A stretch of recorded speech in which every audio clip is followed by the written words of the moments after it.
વચનામૃત પત્રાંક 213 મુંબઈ ફાગણ સુદ 14 શનિ 1947. આ પત્ર આપણો ચાલુ હતો. એમાં કૃપાલે લખે છે, પત્રાંક સૌભાગભાઈ ઉપર છે. પુરાણ પુરુષને નમો નમઃ. આ લોક ત્રિવિધ તાપથી આકુળ વ્યાકુળ છે. ઝાંઝવાના પાણીને લેવા દોડી તૃષા छिपावा ઈચ્છે છે એવો દીન છે. અજ્ઞાનને લીધે સ્વરૂપનું વિસ્મરણ થઈ જવાથી ભયંકર પરિભ્રમણ તેને પ્રાપ્ત થયું છે. સમયે સમયે અતુલ ખેદ, જ્વરાદિક રોગ, મરણાદિક ભય, વિયોગાદિક દુઃખને તે અનુભવે છે. એવી અશરણતાવાળા આ જગતને એક સત્પુરુષ જ શરણ છે. સત્પુરુષની વાણી વિના કોઈએ તાપ અને તૃષા છેદી શકે નહીં એમ નિશ્ચય છે. માટે ફરી ફરી તે સત્પુરુષના ચરણનું અમે ધ્યાન કરીએ છીએ. કૃપાલ કે પુરાણ પુરુષ પરમાત્માને વારંવાર અમારા નમસ્કાર. આ લોક જે છે 14 રાજલોક એ ત્રિવિધ તાપાગ્નિથી પ્રજ્વલિત છે. આકુળ વ્યાકુળ છે. જીવો બધા જ દુઃખી છે. ઝાંઝવાના પાણીને લેવા દોડી તૃષા છપાવે છે. જેમ મૃગ પાણી પીવા માટે ત્યાં જાય પણ એ તો તાપથી ચમકે છે, રેતી પાણી છે જ નહીં. એમાં આ જીવ ઇન્દ્રિયોના વિષયો ભોગવીને સુખ લેવાય છે. તે સુખ નથી પણ એ દુઃખનું જ બીજું રૂપ છે. જીસ સુખ અંદર દુઃખ વસે સો સુખ ભી દુઃખરૂપ. એવો આ દીન છે. આ જીવ ભિખારી છે ઇન્દ્રિય સુખનો. એટલે એવો એ દીન છે. અજ્ઞાનને લીધે સ્વરૂપનું વિસ્મરણ થઈ જવાથી ભયંકર પરિભ્રમણે તેને પ્રાપ્ત થયું છે. અનાદિકાળનું અજ્ઞાન ચાલ્યું આવે, એને પોતાના સ્વરૂપનું જ ભાન નથી. માટે આ પર પદાર્થો મેળવવામાં રાગ દ્વેષ આદિ ભાવો કરી અને 4 ગતિમાં રજળ્યા જ કરે છે. ભયંકર પરિભ્રમણ તેને પ્રાપ્ત થયું છે. સમય સમય અતુલ ખેદ, પ્રતિ સમયે અત્યંત અમાપ અંતરના સંકલ્પ વિકલ્પથી માનસિક દુઃખથી પીડિત છે. કોઈક સમ્યક દ્રષ્ટિવાળને મનની પીડા જણાય અને જ્વરાદિક રોગ, શારીરિક દુઃખ અને મરણાદિક ભય, 7 પ્રકારના ભય, મરણ આદિનો ભય, વિયોગાદિક દુઃખ. આ મારે મને જે ઈષ્ટ છે એનો વિયોગ થઈ ગયો તો, અથવા અનિષ્ટનો મને સંયોગ થઈ ગયો તો એ દુઃખને અનુભવે છે. એવી અશરણતાવાળા આ જગતને વિશે એક સત્પુરુષ જ શરણ છે. પૂજ્ય શ્રી બ્રહ્મચારીજીએ પ્રજ્ઞાબોધનો આ ભાવ ભણ્યો છે. પહેલા જ પાઠમાં આ ભાવ લખે છે પ્રજ્ઞાબોધનો. ત્રિવિધિ ના તાપે અશરણ બધો લોક બળતો, ભૂલી અજ્ઞાને હા સ્વરૂપ નિજ દુઃખે ઉકળતો. તમારી વાણીને શરણ મીણ નાતા પટળતો, તથાપી ના શોધે શરણ તુજ એકે દરળતો. ત્રિવિધિ ના તાપે, આદિ વ્યાધિનો પાધિ, એ ત્રિવિધના તાપથી અશરણ એવો બધો લોક બળે, 3 લોક બળે છે. ભૂલી અજ્ઞાને હા, અજ્ઞાનથી હા. જ્ઞાનીઓને આશ્ચર્ય થાય છે, ઓહો, સ્વરૂપને ભૂલી નિજ દુઃખે ઉકળતો. તમારી વાણીને શરણવીન ના તાપ ટળતો. હે પરમ કૃપાળુદેવ, આપની વાણી આપને અને આપના શરણ વિના એ ત્રિવિધ તાપ કદી ટળી શકે નહીં. સત્પુરુષોની વાણી બધાની એક સરખી જ હોય. પછી ભગવાન મહાવીરની હોય કે શાંતિનાથની હોય કે ઋષભદેવ ભગવાનની હોય કે અનંતા પૂર્વે તીર્થંકર થઈ ગયા, અનંતા જ્ઞાનીઓનું એક જ કહેવું છે. અનંતા જ્ઞાનીઓનો એક જ અભિપ્રાય છે અને એક જ્ઞાનીના અનેક અભિપ્રાય છે. આજે આપણે કંઈ બોલીએ પણ અનુભવ વગર બોલીએ એટલે કાલે બધી બીજી વાત કરીએ એ સમનમાં. કેમ કે અનુભવ વગર બોલીએ છે. એટલે આ તમારી વાણી, કૃપાળદેવની વાણી કે અનંત તીર્થંકરોની વાણી વીણ કે એમના શરણવીન ના તાપ ટળતો. એ ત્રિવિધ તાપ કદી નહીં ટળે. હજુ સુધી ટળ્યો નથી. કેમ કે ભગવાને કહ્યું એમ કર્યું નથી. માટે તથાપી ના શોધે શરણ, તો એ આ જીવ જ્ઞાની પુરુષનો આશ્રય લેતો નથી, એની આજ્ઞામાં ચાલતો નથી, એ કેમ કરતો નથી, એ ખેદ રડતો, એ ખેદ બ્રહ્મચારી કે અમને દુઃખ આપે છે. ઓહો, જ્ઞાનીઓને દુઃખ છે, એ આટલું બધું સુખ એને સહેજે મળી શકે છતાં આ જીવ કેમ લેવા તૈયાર નથી થતો. ત્રિવિધિ આદિ વ્યાધિ ઉપાધિ, ત્રિવિધ તાપાગ્નિ, ત્રિવિધિ ના તાપે અસરણ બધો લોક બળતો, ભૂલી અજ્ઞાને હા સ્વરૂપ નિજ દુઃખે ઉકળતો, તમારી વાણીને શરણ બિન નાતા પટળતો, તથાપી ના શોધે શરણ એ ખેદ રળતો, તથાપી ના શોધે શરણ તુજ એ ખેદ રળતો. કેમ કે આટલું બધું સમય સમય અતુલ ખેદ, જ્વરાદિક રોગ, મરણાદિક ભય, વિયોગાદિક દુઃખને અનુભવે છે, એવી અશરણતા વાળા આ જગતને તો એક સત્પુરુષ જ શરણ છે. એનો ઉપદેશ, એની વિતરાગ વાણી એ જ શાંતિ પમાડી શકે, બાકી કોઈ નહીં. એટલે અહીંયા કે સત્પુરુષની વાણી વિના કોઈએ તાપ અને તૃષા છેદી શકે નહીં, કોઈ પણ છેદી શકે નહીં. કેમ કે દેવો છે તે એ પોતે બધા પીડિત છે ઈચ્છાઓને લઈને, નારકીઓ તો દુઃખી છે, મનુષ્યો પણ અનેક ઈચ્છાઓ આશાઓથી ગ્રસિત છે, તે બીજાનું દુઃખ ક્યાંથી ભેળી શકે. જેને પોતાની ઈચ્છાઓને તોડી ફોડી નાખી નષ્ટ કરી દીધી, આવા વિતરાગી મહાત્માઓ જ બીજાનું દુઃખ ભેળી શકે. એટલે સત્પુરુષની વાણી વિના કોઈએ તાપ અને તૃષા છેદી શકે નહીં એમ નિશ્ચય છે. માટે ફરી ફરી તે સત્પુરુષના ચરણનું અમે ધ્યાન કરીએ છીએ. ચરણનું ધ્યાન, એની આજ્ઞા, એના વચનોને જ વિચારીએ છીએ અને એમ જ રહેવાય છીએ. કેમ કે એના વગર આ દુઃખ મટે નહીં. અહીંયા સુધી આપણે વાંચેલું. હવે આગળ, સંસાર કેવળ અશાતામય છે. સંસાર કેવળ અશાતામય છે.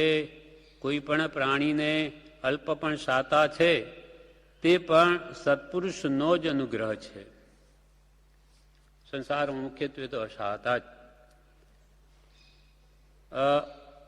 જે પુણ્યહીન હોય એને તો બહાર પણ અનુકૂળતા નહીં અને અંતરની ઈચ્છાઓને લઈને દુઃખી. જ્યારે જેને શાતા છે, પુણ્યનો ઉદય છે, ધનાદિની પ્રાપ્તિ છે, તેને પણ અંતરદાહ છે. અંતરથી તો એની બળતરા છે. બહાર ભલે બધી સુખ સમૃદ્ધિ સામગ્રી મળી હોય, પણ એને પણ અનેક ઈચ્છાઓ ઉત્પન્ન થાય છે, તેથી એ પણ દુઃખી. નિર્ધન ધન વિના દુઃખી અને તૃષ્ણાવશ ધનવાન, કહી ન સુખ સંસાર મેં વિચારી જો વિદ્વાન. એમ આ જગતમાં કે છે કેવળ અશાતા છે. આ સંસાર કેવળ અશાતામય છે. કોઈ પણ પ્રાણીને અલ્પ પણ શાતા છે. પુણ્ય ઉદય આપણને જે અનુકૂળતાઓ બધી મળી આવી, ખાવા પીવાની, પહેરવા ઓઢવાની વગેરે, કોઈ પણ પ્રાણીને અલ્પ પણ શાતા છે, તે પણ સત્પુરુષનો જ અનુગ્રહ છે. તો કે એમાં સત્પુરુષની શું કૃપા. મને તો બધું મળી ગયું, એમાં સત્પુરુષે શું કર્યું. પણ કોઈ પુણ્ય વગર કોઈ પણ શાતાની સામગ્રી મળતી નથી. પણ પુણ્ય છે, આ પાપ છે, કોણે બતાવ્યું? જ્ઞાની પુરુષે બતાવ્યું. માટે ખરેખર એના દાતા સત્પુરુષ છે. એ પુણ્યનો માર્ગ ન બતાવે તો આપણે કેવી રીતે કરીએ? આપણને તો કંઈ ખબર પડતી નથી. એટલે કૃપાલદેવ કહે છે, કોઈ પણ પ્રાણીને અલ્પ પણ જે સુખ છે બાહ્ય, જેને આપણે સુખ કહીએ શાતા વેદની, તે પણ સત્પુરુષનો જ અનુગ્રહ છે. જેમ કે એક દ્રષ્ટાંત છે. એક ભિખારી હતો, એને એક મહાત્માને ગોચરી લઈને જતા જોયા. હાથમાં ઝોલી છે. તો કે મહારાજ મને ખાવાનું આપો ને, હું ભૂખે મરું છું. ત્યારે મહારાજ કહે કે અમારાથી ન અપાય, અમે પોતે માંગીને લાવીએ છીએ, અમારે એવો આચાર નથી કે અમે બીજાને આપી શકીએ, અમે બીજાના ઘરથી લઈ આવીએ, અમારો ધર્મ નથી. તો કે હું શું કરું, મને પેટ ભરાતું નથી, કોઈ રીતે પણ મને માર્ગ આપો, ખાવાનું આપો અથવા માર્ગ બતાવો. ત્યારે આચાર્ય ભગવંત નાની હતા, એમણે ઉપયોગથી જોઈ લીધો કે આ યોગ્ય જીવ છે, ભિખારી છે ભલે. તેને કહ્યું કે તું અમારા જેવો થાય તો મળે ખાવાનું. તો કે તમારા જેવો કરો, અર્થાત દીક્ષા લે તો તને ખાવાનું મળે, તો મને દીક્ષા આપો. ગુરુ જ્ઞાની એમાં એનું કલ્યાણ જોઈને એને દીક્ષા આપી દીધી. હવે કેટલાય દિવસનો ભૂખ્યો, માંડ માંડ ખાવાનું મળે, તો આજે તો બધું બહુ મળ્યું, હવે ખૂબ ખાધું, બીમાર પડી ગયો. પણ હવે મુનિ બની ગયા છે, એટલે જે રાજાઓ શેઠિયાઓ દર્શન કરવા આવે તે પણ નવદીક્ષિત મુનિને શાતા પૂછે છે, કેમ છે એમને? તો કે તકલીફ છે. એના મનમાં થયું કે ઓહો, હું કાલનો ભિખારી, અને આજે તો આ રાજાઓ પણ મને શાતા પૂછે કે આ શેઠિયાઓ પણ મને પૂછે, નહીં તો કોઈ સૂકો રોટલો આપતો નહોતું. ધન્ય છે આ ધર્મને, ધન્ય છે આ જૈન ધર્મને, કે જેનો આધાર શરણ લેવાથી સુખે સુખે જીવી શકાય, અને ઉપરથી વળી એ આપણને પૂજે માને. અહો, કેવો જૈન ધર્મ! એને જૈન ધર્મ પ્રત્યે અત્યંત શ્રદ્ધા થઈ, અત્યંત ભાવ, એને ખૂબ પ્રશંસા મનમાં થઈ. હવે તે જ રાત્રે એનું મરણ પણ થઈ જાય છે. મરીને કોણ થાય છે? સંપ્રતિ રાજા. સંપ્રતિ રાજા, જેને આજથી 2000 વર્ષ પહેલા, આજે પણ સંપ્રતિ રાજાની મૂર્તિઓ કરીબન લાખો મૂર્તિઓ એને કરાવી છે. અને પ્રતિદિન એક જીન મંદિરનું ખાતમોર થાય ત્યારે જ મોઢામાં પાણી ગાલે. એવું કેમ બન્યું? તો કે રાજા થઈ એકવાર ગોખમાં બેઠા છે, ત્યાં થઈને પૂર્વના આચાર્ય જેને દીક્ષા આપેલી એ ત્યાં જઈને જઈ રહ્યા છે. એટલે એણે જોઈ કે આને તો જોયા છે, આમને તો મેં ક્યાંય જોયા છે, કેમ જોયા છે? એમ કરતાં કરતાં જાતિસ્મરણ જ્ઞાન થઈ ગયું. ઓ, આ તો પૂર્વભવના મારા ગુરુ, અને એની કૃપા જ આ છે. હું તો ભિખારી હતો, મને આ માર્ગ બતાવનાર, દીક્ષા આપનાર તો આ મારા ગુરુ છે, માટે બધું એમનું છે. હું તો ભિખારી, પેટી ભરાતું નહોતું. એટલે જઈને એ મહારાજને કે ઓળખ્યો મને? આચાર્યને કે, તો કે ના, મને ઓળખ્યો નહીં. એટલે આચાર્ય ઉપયોગ દઈને જોયું, જ્ઞાન ઉપયોગ બળે કે હા ઓળખ્યો, પૂર્વભવનો ભિખારી, તે આજે આ સ્થિતિ તું પામ્યો છું. તો કે ગુરુદેવ, આ બધી આપની કૃપાએ છે. અહીંયા કયું કૃપાળ દેવે? કોઈ પણ પ્રકારના પુણ્ય વિના શાતાની પ્રાપ્તિ થતી નથી. એક સત્પુરુષનો જ અનુગ્રહ છે. અલ્પ પણ શાતા છે, તે પણ સત્પુરુષનો જ અનુગ્રહ એટલે કૃપા છે. તો આ બધું આપની કૃપાએ છે. આ રાજ્ય આપનું છે, એટલે આપ એને અંગીકાર કરો. ત્યારે આચાર્ય કે અમારે શું કરવું છે? અમે તો બધું ત્યાગી લે છે, ત્યાગીને બેઠા, તો હું શું કરું? આપ કહો તેમ કરું. તો કે જૈન ધર્મનો ઉદ્ધાર કર. તને મળ્યું છે તો આ જૈન ધર્મનો ઉદ્ધાર કર. એટલે પછી આ આવી રીતે મંદિરો બંધાવે, મૂર્તિઓ કરાવે, એવી રીતે અદભુત કામ કરીને પોતાનું આત્મકલ્યાણ કરીએ.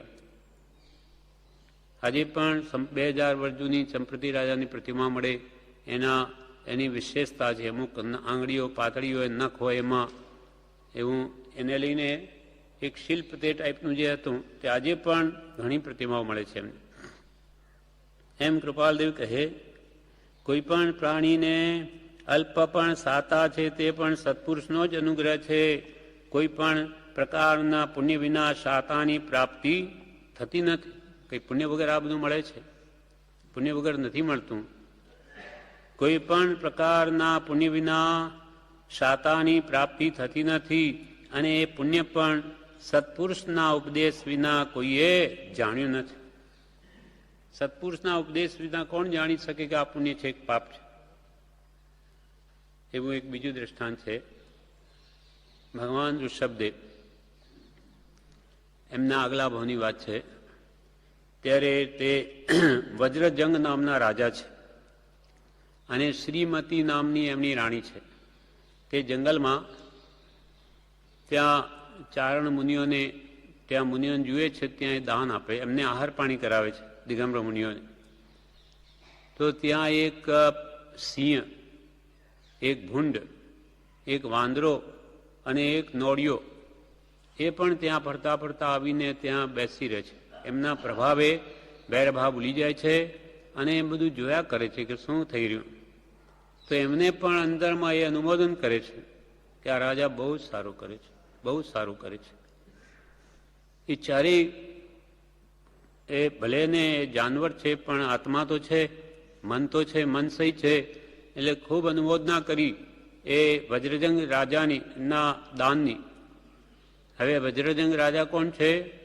ઋષભદેવ ભગવાનનો જીવ, એ પછી ઋષભદેવ ભગવાન થશે. અને શ્રીમતી છે, રાણી છે, તે શ્રેયાંશ કુમાર થશે. પછી પારણું કરાવે ઋષભદેવ ભગવાન એ. અને પેલા કોણ છે? ચારેય વાંદરાઓ, હા, પુત્રો ભરત ચક્રવર્તી વગેરે થયા એ છે આમાં. હવે એમાં શું થયું કે પછી એમનો પૂરો ભાવ કે છે કે આ કેવી રીતે આ થયા, એમને પૂરો ભાવ કહો. ત્યારે એક જ્ઞાની પુરુષ કહે છે કે આ જે સિંહ છે એ પૂર્વભાવમાં એક વેપારીનો પુત્ર હતો, પણ અત્યંત ક્રોધી હતો. એ ક્રોધના પરિણામમાં આ મરીને આ સિંહ થયો છે. અને જે આ ભૂંડ છે તે પૂર્વભાવમાં રાજપુત્ર હતો. રાજપુત્રમાં તીવ્ર માન, મહારાજ એવો કોણ? એ તીવ્ર માનના કારણે મરીને આ અહીં ભૂંડ થયો છે.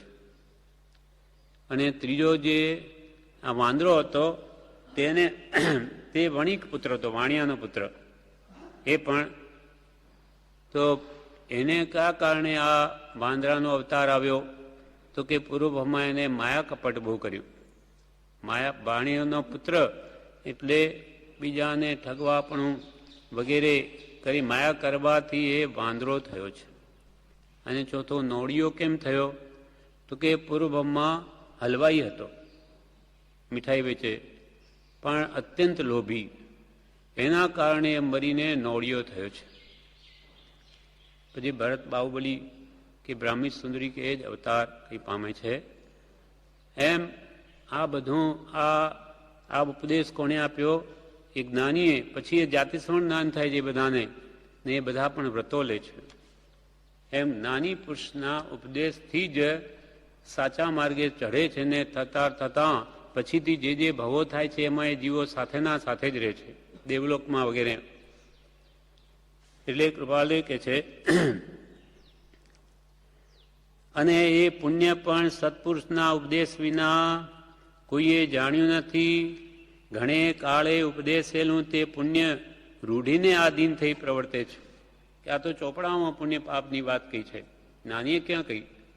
પણ આ ચોપડા આવ્યા ક્યાંથી? ઉપદેશ કોણે કરેલો? નાનીઓએ કરેલો. એટલે રૂઢિગત એમ લાગે કે પુણ્ય કરવું, પાપ કરવું એમ શાસ્ત્રોમાં લખેલું, પણ શાસ્ત્રોમાં આવ્યું ક્યાંથી? એનું મૂળ કોણ છે? ઘણે કાળે ઉપદેશેલું તે પુણ્ય રૂઢીને આધીન થઈ પ્રવર્તે છે. તેથી જાણે તે ગ્રંથાદિકથી પ્રાપ્ત થયેલું લાગે છે. તો શાસ્ત્રોમાંથી જાણે ગ્રંથાદિકથી પ્રાપ્ત થયેલું લાગે છે, પણ એનું મૂળ એક સત્પુરુષ જ છે. પણ એનું મૂળ એક સત્પુરુષ છે. માટે અમે એમ જ જાણીએ છીએ, માટે કૃપાલ કે અમે એમ જ જાણીએ છીએ કે એક અંશ સાતાથી કરીને પૂર્ણકામતા સુધીની સર્વ સમાધિ તેનું સત્પુરુષ જ કારણ છે. એટલે કૃપાલદેવ કે આ બધા કારણોથી અમે તો એમ જ જાણીએ છીએ કે એક અંશ સાતાથી, નર્કમાં અંશ સાતા મળે, ભગવાન તીર્થંકરોનો જન્મ વગેરે થાય ત્યાં જ્વાળું થાય, ક્ષણિક શાંતિ અનુભવે, તો તેના પણ સત્પુરુષ જ કારણ. એક અંશ સાતાથી લગાવીને પૂર્ણ કામતા સુધીની સમાધિ. સૌભાગભાઈ તો અંત વખતે શું કહે કે કેવળ જ્ઞાન થશે તો હમણાં કહીશ. એટલી ઉચ્ચ દશા કોનાથી પામ્યા? સત્પુરુષની કૃપાથી. એટલે એક અંશ સાતાથી કરીને પૂર્ણ કામતા સુધીની સરળ સમાધિ તેનું સત્પુરુષ જ કારણ છે. સત્પુરુષના કારણે જ આ થઈ શકે, બાકી બનવું અસંભવ જેવું છે. કેમ કે એને જીવને ખબર જ નથી કે પુણ્ય શું કે પાપ શું. એટલે બ્રહ્મચારીજીએ પ્રજ્ઞાબોધના બીજા પાઠમાં એમ કહ્યું છે, નહીં પહેલા જ પાઠમાં હિત પ્રેરણામાં, અસાતા સંસારે ભરપૂર ભરી ત્યાંય સુખી જો, કદી કોઈ પ્રાણી અનુભવી શકે પુણ્ય સખી જો. અસાતા સંસારે ભરપૂર ભરી ત્યાંય સુખી, કદી કોઈ પ્રાણી અનુભવી શકે પુણ્ય સખી. પુણ્યને લઈને જે સુખ અનુભવ્યું તે કોણે બોધ્યું? તો કે આપે સત્પુરુષે બોધ્યું. એને બોધ પુણ્ય પાપના માર્ગ બતાવ્યા, તેથી એને શુભની કમાણી કરી. પણ હવે જે શુભનું કારણ, સુખનું કારણ સત્પુરુષ છે, એ મૂળ ધણીને જ જી ભૂલી જાય છે. અસાતા સંસારે ભરપૂર ભરી ત્યાંય સુખી જો, કદી કોઈ પ્રાણી અનુભવી શકે પુણ્ય સખી જો.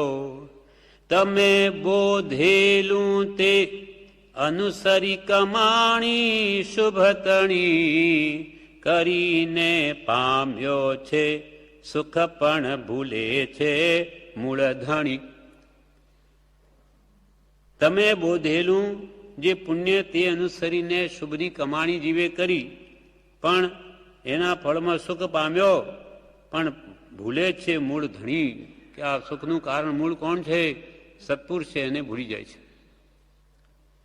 તમે બોધેલું તે અનુસરી કમાણી, શુભતણી કરીને પામ્યો છે, સુખ પણ ભૂલે છે મૂળ ધણી. મૂળ ધણીને ભૂલી જાય છે કે આ બધું કોને લઈને છે. એક અંશાતાથી કરીને સંપૂર્ણ કામતા સુધીની સર્વ સમાધિ તેનું સત્પુરુષ જ કારણ છે. આટલી બધી સમર્થતા છતાં જેને કંઈ પણ સ્પૃહા નથી, ઉન્મત્તતા નથી, પોતાપણું નથી, ગર્વ નથી, ગારવ નથી, એવા આશ્ચર્યની પ્રતિમારૂપ સત્પુરુષને અમે ફરી ફરી નામ રૂપે સ્તવીએ છીએ. આટલી બધી યોગ્યતા, સમર્થતા કે જેના વગર કોઈ જગત અંશ માત્ર પણ સુખ પામી ન શકે, એવા જ્ઞાની પુરુષોમાં સમર્થતા હોવા છતાં એને કંઈ પણ સ્પૃહા નથી કે ભાઈ હું તમને માર્ગ બતાવ્યો એટલે મને માનો કે પૂજો કે એવી કોઈ ઈચ્છા નથી. અંશ માત્ર કોઈ પદાર્થની મેળવવાની કામના નથી, છતાં જેને કંઈ પણ સ્પૃહા નથી. સ્પૃહા એટલે ઈચ્છા, ઉન્મત્તતા નથી, એનો કોઈ ઉન્મત્ત પણ નથી કે ભાઈ હું કેવો મોટો કે જુઓ તમને કોણ સુખ ક્યાંથી મળે, તમને કોણે બતાવ્યું, એવો અંશ પણ જેને ભાવ નથી અંતરમાં. ઉન્મત્તતા નથી, પોતાપણું નથી, કોઈ એનો ગર્વ નથી કે ગારવ નથી, એવા આશ્ચર્યની પ્રતિમા. આટલી બધી સમર્થતા હોવા છતાં એનો કોઈ ગર્વ નથી, એવી આશ્ચર્યની પ્રતિમારૂપ સત્પુરુષને અમે ફરી ફરી નામ રૂપે સ્તવીએ છીએ. નામ લેવાથી એના ગુણોનો ખ્યાલ આવે કે એને કેવા કેવા કામ કર્યા. એવા સત્પુરુષને અમે નામ રૂપે ફરી ફરી સ્તવીએ છીએ.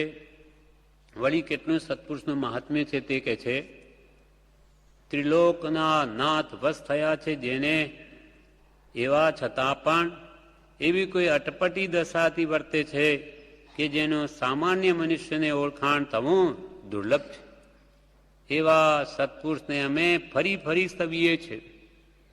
ત્રિલોકના નાથ વશ થયા છે જેને, એટલે કે ત્રણ લોકના નાથનું જે સ્વરૂપ છે એ પ્રાપ્ત કર્યું છે, જેને પ્રાપ્ત કર્યું છે તેથી તે વશ કહેવાય છે.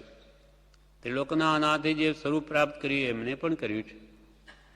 ત્રિલોકના નાથ વશ થયા છે જેને, એમની ભક્તિથી, એમના સદગુણોથી સત્પુરુષ પણ રાજી, ત્રિલોકના નાથ પણ રાજી છે. ભગવાન ક્યારે રાજી થાય?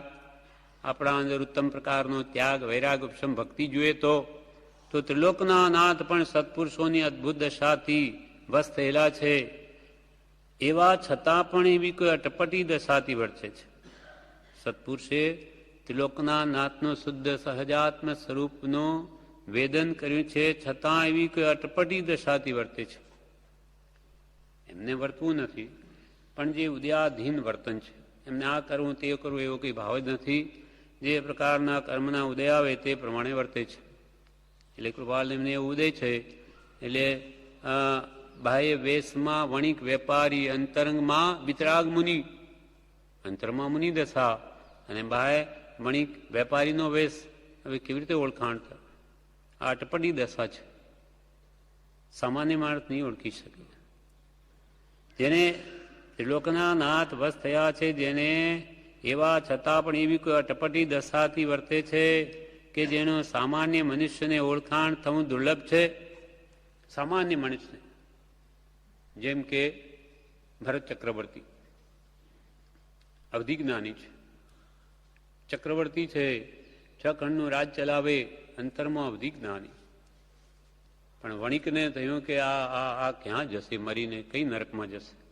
વેપારી દુકાને બેઠા છે અને લડાઈઓ કરીને ભરત રાજા આવ્યા ત્યારે એને મનમાં થયું કે આટલા બધા યુદ્ધો કર્યા, મરીને ક્યાં જશે.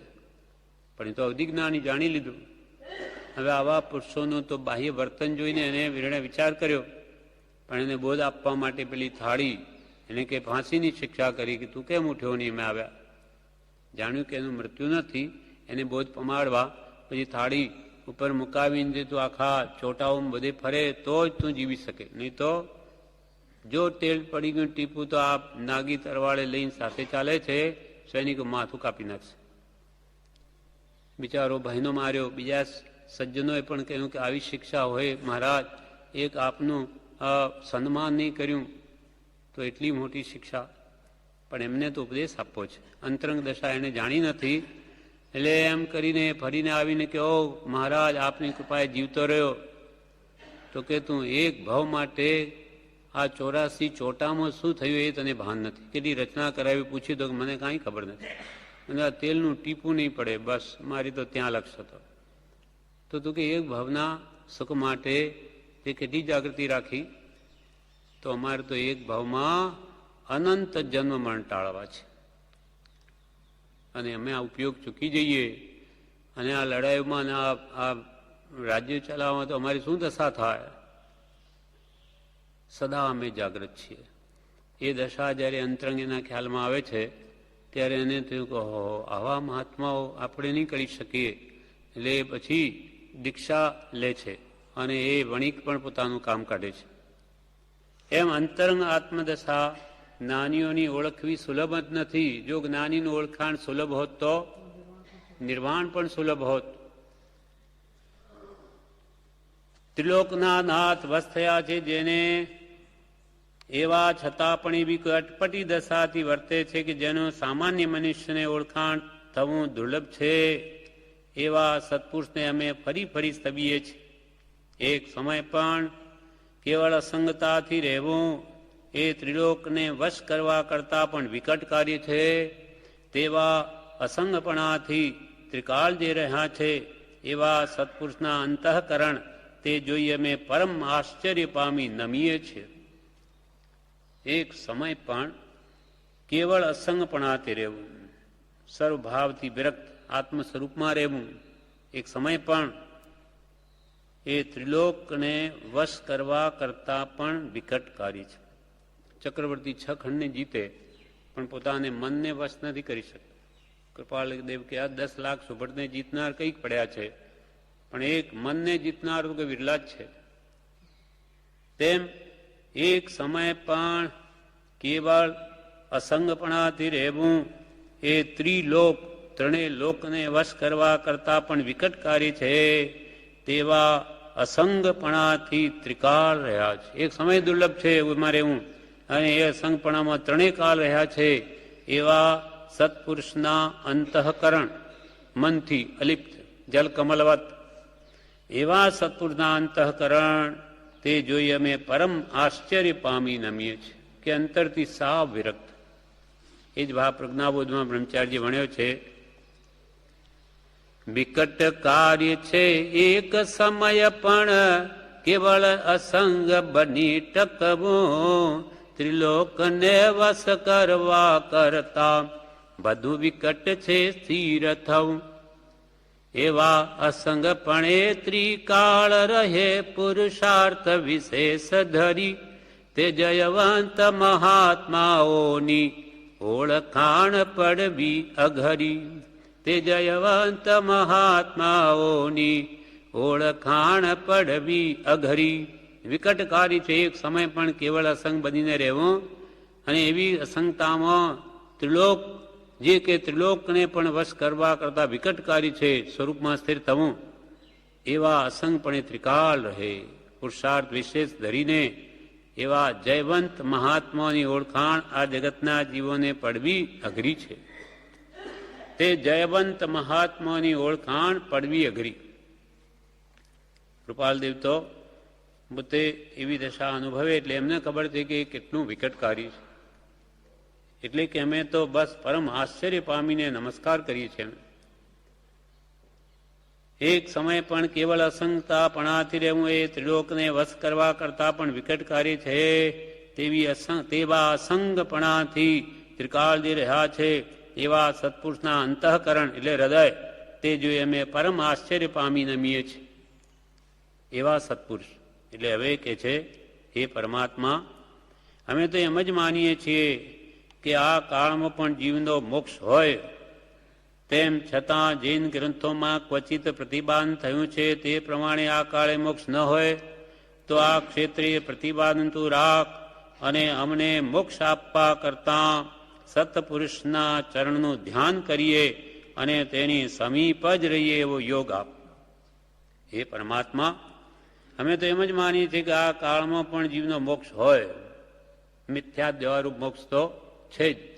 હવે મિથ્યાત્વ ગયું પછી તો વધારેમાં વધારે તો 15 ભવ, બાકી તો 2-3 ભવો નીવડા આવી જાય ત્યાં સુધી જીવ પહોંચી શકે છે. અનંત ભવોમાં જીવ નથી પામ્યો ત્યાં મિથ્યા દેવારૂપ મોક્ષ તો આ કાળમાં કરી શકે છે. એટલે આ બારણાની બહાર આવે એકાવતારી સુધી જઈ શકે તો કેટલું મોટું કાર્ય કરી શકે.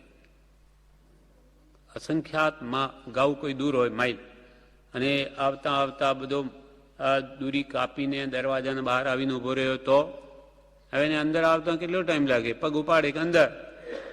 તો અનંત ભાવ કાપીને એક જ ભાવ બાકી રહે ત્યાં સુધી જીવ આવી શકે છે તો મોક્ષ પામ્યા બરાબર છે.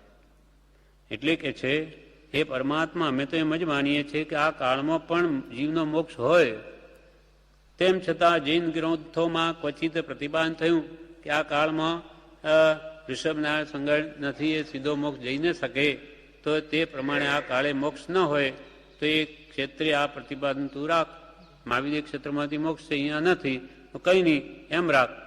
તો અમારે કે બીજો મોક્ષ જોઈતોય નથી, જો ન હોય તો.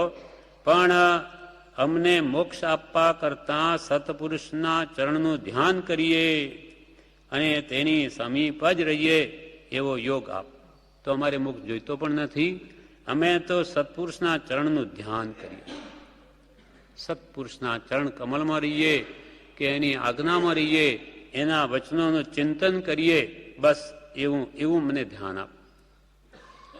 અમને મોક્ષ આપવા કરતાં સત્પુરુષના ચરણનું એટલે એની આજ્ઞામાં જ રહીએ, એના વચનનું ચિંતન કરીએ, ચરણનું ધ્યાન કરીએ અને તેની સમીપ જ રહીએ. પ્રત્યક્ષ યોગ જો હોય તો એની સમીપ જ રહીએ એવો યોગ આપ. તો એનું ફળ મોક્ષ જ આવવાનું છે. ભક્તિ આપવામાં ભગવાન કૃપણ છે, મુક્તિ આપવામાં કૃપણ નથી. જેને ભક્તિ આજ્ઞા ઉઠાવે એને તો મુક્તિ એની મેરે આવવાની છે, ખેંચાઈને આવવાની છે. મુક્તિથી અધિક તુજ, યશોજીજી પણ એ જ કહ્યું, મુક્તિથી અધિક તુજ ભક્તિ મુજ મન વસી, જે હસો સબળ પ્રતિબંધ લાગ્યો.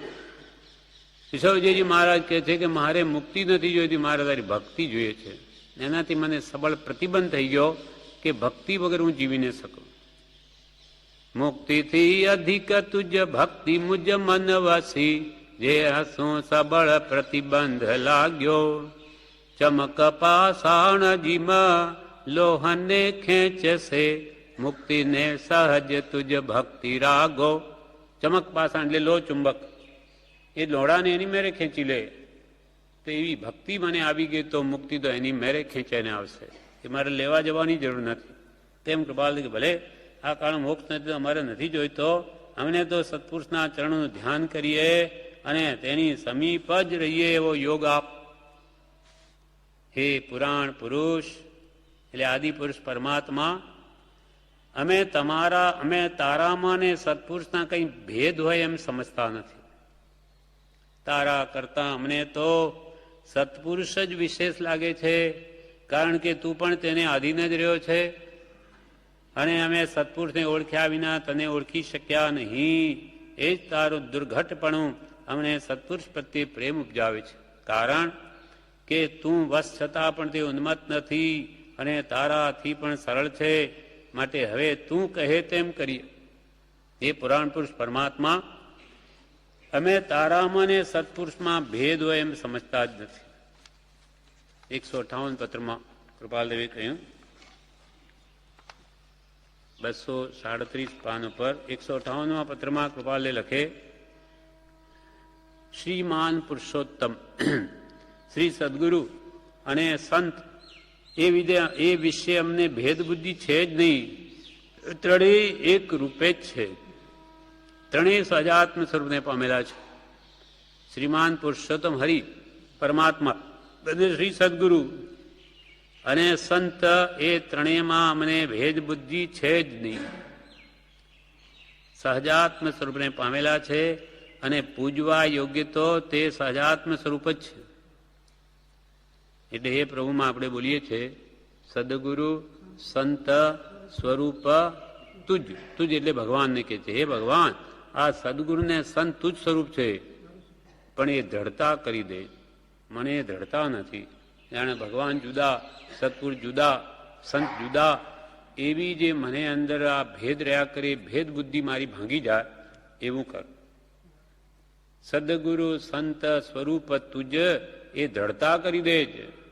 પડી પડી તુજ પદ પંકજે ફરી ફરી માગું એ જ.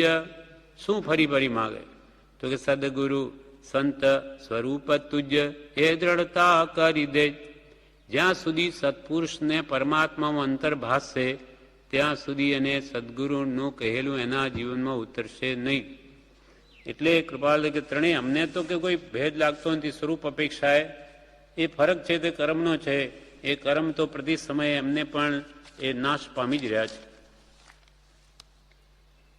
એટલે કૃપાળ દેવે પત્રાંક 254માં આ વાત કરી કે સત્પુરુષમાં જ પરમેશ્વર બુદ્ધિ એને જ્ઞાનીઓએ પરમ ધર્મ કહ્યો છે અને એ બુદ્ધિ પરમ દૈનત્વ સૂચવે છે.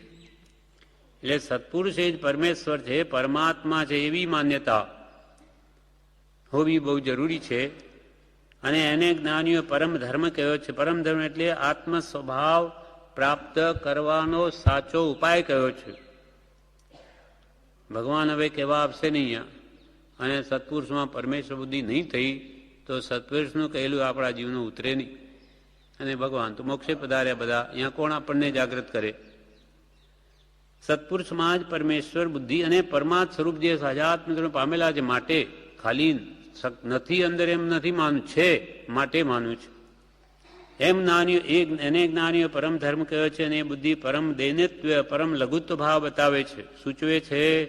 જેથી સર્વ પ્રાણીને વિશે પોતાનું દાસત્વ મનાય છે.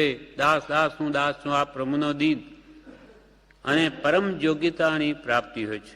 એટલે આત્મ પ્રાપ્તિ માટેની પરમ યોગ્યતા આવે છે. જેથી સર્વ પ્રાણીને વિશે પોતાનું દાસત્વ મનાય છે અને પરમ યોગ્યતાની પ્રાપ્તિ હોય છે. અને એ પરમ દૈન્યત્વ જ્યાં સુધી આવરિત રહ્યું છે ત્યાં સુધી જીવની યોગ્યતા પ્રતિબંધયુક્ત હોય છે.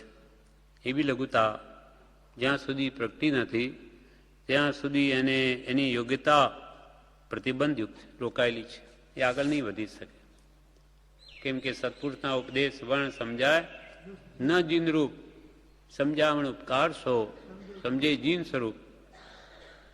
પ્રત્યેક સદગુરુ યોગથી અન્ય ઉપાય કર્યા થકી પ્રાય બમણો થાય ને ઉગે ન આત્મવિચાર. એ કઈ કથા? પ્રત્યેક સદગુરુ પ્રાપ્તિનો ગણે પરમ ઉપકાર નહીં, ઉગે ન આત્મવિચાર.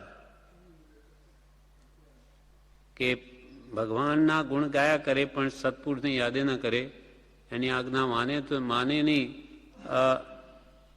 પ્રત્યક્ષ સદગુરુ સમનહી પરોક્ષ જીન ઉપકાર, એવો લક્ષ્ય થયા વિના ઉગે ન આત્મવિચાર.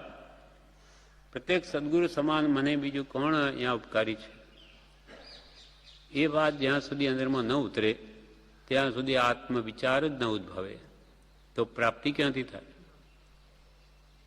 એ પણ દ્રષ્ટાંતિ કૃપાલે સમજાવ્યું કે આપણને ₹1,00,000ની જરૂર છે કોઈ વેપારમાં, તો આપણે કરોડપતિ પાસે જઈને કહ્યું તો એણે તો કંઈ મદદ નહીં કરી, પણ બીજા લખપતિએ આપણને મદદ કરી લીધી. તો હવે આપણે કરોડપતિના ગુણ ગાવીશું કે લખપતિના? ભાઈ મારે તો એણે મદદ કરી, જેથી કંઈ કરોડપતિ લખપતિ થવાના નથી, એ તો કરોડોપતિ જ છે, પણ મારે ઉપકારી આ છે. તે ભગવાન તીર્થંકરો કે સિદ્ધ ભગવંતો એ ઘણી ઘણી ઉચ્ચ સર્વોત્તમ સંપૂર્ણ દશાને પામી ગયા, એમાં કોઈ બે મત નથી, પણ મારે ઉપકારી તો હમણાં સદગુરુ છે કે મને અહિતથી વારે હિતમાં પ્રેરે.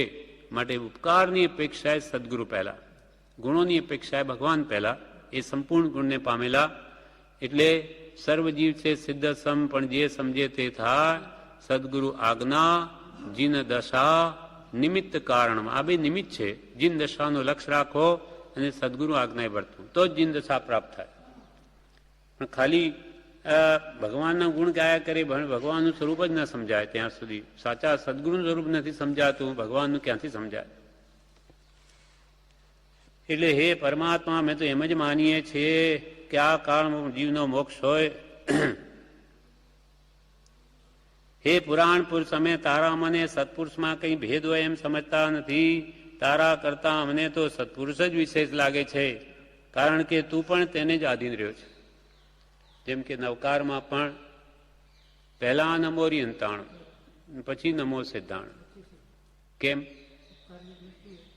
ઉપકારની દ્રષ્ટિએ અરિયંત આપણે ઉપકારી કામના છે, તો મોટા કોણ, સિદ્ધ કે અરિયંત? સિદ્ધ ભગવાન મોટા છે. 8 કર્મ એમના ક્ષય થયા, તો પછી પહેલા નમો સિદ્ધાણ નહીં આવવું જોઈએ? હજુ અરિયંતને તો 4 કર્મ બાકી છે, પણ એ સિદ્ધ ભગવાન નિરાકારી નિરંજન પરમાત્મા એ મને કંઈ ઉપકારી થતા નથી. મોટા એ મોટા છે, એ કોઈ દિવસ નાના થવાના નથી, પણ મારે ઉપકાર તો અરિયંતી થાય છે, એ માર્ગ બતાવે. માટે પહેલા ઉપકારની અપેક્ષાએ પહેલા નમો રિયંતાણ ને પછી નમો સિદ્ધાંત.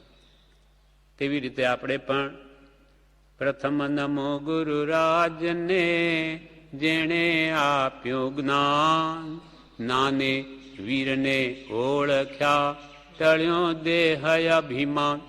ઉપકારની અપેક્ષાએ પ્રથમ નમો ગુરુરાજને કે જેણે મને જ્ઞાન આપ્યું. ગુરુ બિન જ્ઞાન ન ઉપજે, ગુરુ બિન મિલે ન ભેદ, ગુરુ બિન સંશય ના મિટે. જય જય જય ગુરુદેવ.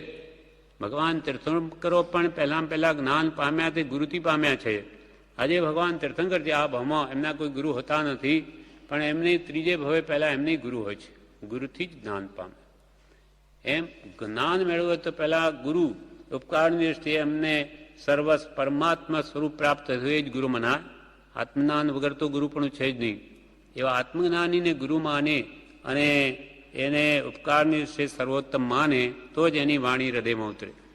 એ જ ભાવ અહીંયા કહે છે કે હે પુરાણ પુરુષ, અમે તારામાં ને સત્પુરુષનો કંઈ ભેદ સ્વરૂપની અપેક્ષાએ સમજતા નથી. તારા કરતા અમને તો સત્પુરુષ જ વિશેષ લાગે છે, કારણ કે તું પણ તેને આધીન જ રહ્યો છે. એટલે કે સત્પુરુષને ઓળખ્યા વગર અમે તને ઓળખી શકતા નથી, અને અમે સત્પુરુષને ઓળખ્યા વિના તને ઓળખી શક્યા નહીં. એ જ તારું દુર્ઘટપણું અમને સત્પુરુષ પ્રત્યે પ્રેમ ઉપજાવે છે, કારણ કે તું વશ છતાં પણ તેઓ ઉન્મત્ત નથી અને તારાથી પણ સરળ છે.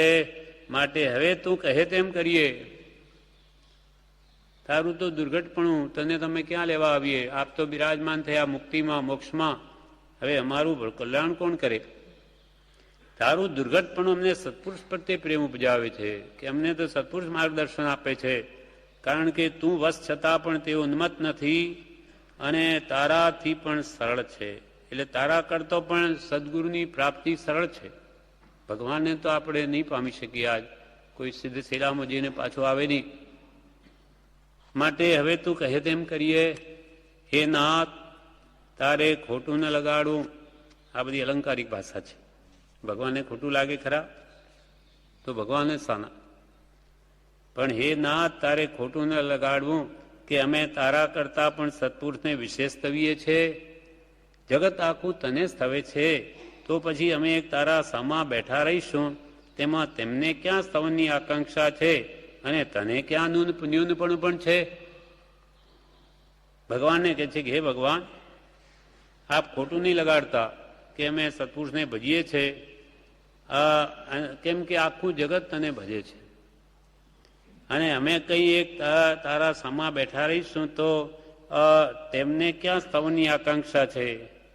કે સત્પુરુષને કે પૂજાઓ મનાવો પણ નથી અને તમને ક્યાં નૂન પણ છે? આપને ક્યાં ઓછું છે? લાખો કરોડો આપને ભજે છે. અર્થાત અમે સકારણ એમને ભજીએ છીએ. અમારે તમારા સુધી આવવું છે તો અમે સીધા આપને પામી શકતા નથી. માટે દેવગુરુને ધર્મ 3 તત્વની યોજના જૈન દર્શનમાં છે. હવે આગળ કે છે, નાની પુરુષો ત્રિકાલની વાત જાણતા છતાં પ્રગટ કરતા નથી. એમ આપે પૂછ્યું, સૌભાગભાઈ પૂછ્યું કે ત્રિકાલની વાત નાની જાણતા છતાં કહેતા કેમ નથી? તે સંબંધમાં એમ જણાય છે કે ઈશ્વર ઈચ્છા જ એવી છે કે અમુક પારમાર્થિક વાત સિવાય નાની બીજી ત્રિકાલિક વાત પ્રસિદ્ધ ન કરે. આત્માર્થ પોષક કોઈ વાત હોય તો જ જ્ઞાની વાત કરે, ત્રિકાળની પણ પ્રસિદ્ધ કરે.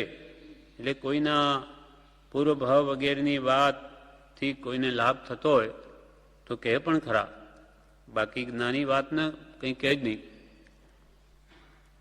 એ ઈશ્વરી ઈચ્છા જ એવી છે કે અમુક પારમાર્થિક વાત સિવાય, એટલે આત્માર્થ પોષક વાત સિવાય નાની બીજી ત્રિકાલિક વાત પ્રસિદ્ધ ન કરે. અને જ્ઞાનીની પણ અંતરિચ્છા તેવી છે. ભગવાન તીર્થંકરો પણ ના કે વિના પ્રયોજને, અને જ્ઞાનીની પણ એ જ ઈચ્છા છે.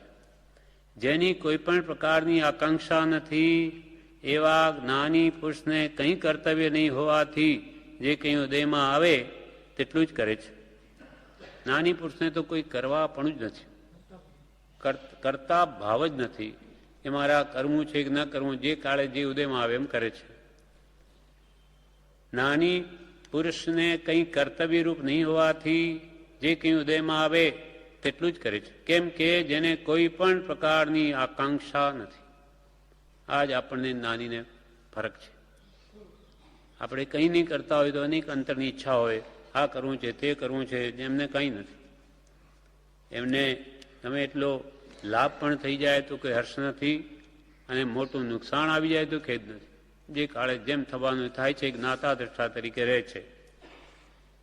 અમે તો કંઈ એવું જ્ઞાન ધરાવતા નથી કે જેથી ત્રણેય કાળ સર્વ પ્રકારે જણાય, અને અમને એવા જ્ઞાનનો કંઈ વિશેષ લક્ષ્ય નથી. સૌભાગભાઈ કે તમે મતલબ ત્રિકાળનું જ્ઞાન ધરાવો તો છતાં કહેતા નથી. તો કૃપાલ કે અમે કંઈ ત્રણેય કાળ સર્વ પ્રકારે જણાય, ભૂત ભવિષ્ય વર્તમાન, એવું અમે કંઈ જ્ઞાન ધરાવતા નથી. અને અમને એવા જ્ઞાનનો કંઈ વિશેષ લક્ષ્ય નથી કે ભાઈ અમે આરાધના કરીશું તો પછી અમને બધું આખું વિશ્વ દેખાશે કે આખું વિશ્વ જણાશે, એવી અમારી કોઈ ઈચ્છા નથી. કોઈ અમારે જ્ઞાન પ્રાપ્ત કરીને આખી દુનિયા જોવી છે કે આવી સિદ્ધિઓ મેળવી, એના માટે નથી. અને અમને એવા જ્ઞાનનો કંઈ વિશેષ લક્ષ્ય નથી. પણ અમને તો વાસ્તવિક એવું જે સ્વરૂપ, તેની ભક્તિ અને અસંગતા એ પ્રિય છે, એ જ વિજ્ઞાપન. અમારે તો શું જોઈએ છે આ બધી આરાધના કરીને? વાસ્તવિક એવું શુદ્ધ સહજાત્મ સ્વરૂપ, એની ભક્તિ અને અસંગતા, કોઈનો પણ સંગ નહીં, અને પોતાના શુદ્ધ સ્વરૂપમાં નિરંતર રહીએ, બસ એ લક્ષ્ય. અમારે કોઈ આખું જગતે જોવું નથી કે જાણવું નથી. જેમ કૃપાલદેવે વ્યાખ્યા કરી છે કે ભાઈ જગતવાસી જીવો કેવળ જ્ઞાન કોને કહે? તો કે ભાઈ જે કેવળી આખા વિશ્વને જોઈ શકે, જાણી શકે, એનું નામ કેવળ જ્ઞાન. જ્યારે વાસ્તવિક વ્યાખ્યા કેવળ જ્ઞાનની શું છે? સ્વભાવનું. આત્મસિદ્ધિમાં આપ કહ્યું કેવળ નિજ સ્વભાવનું અખંડ વર્તે જ્ઞાન, કહીએ કેવળ જ્ઞાન તે દેહ છતાં નિર્વાણ.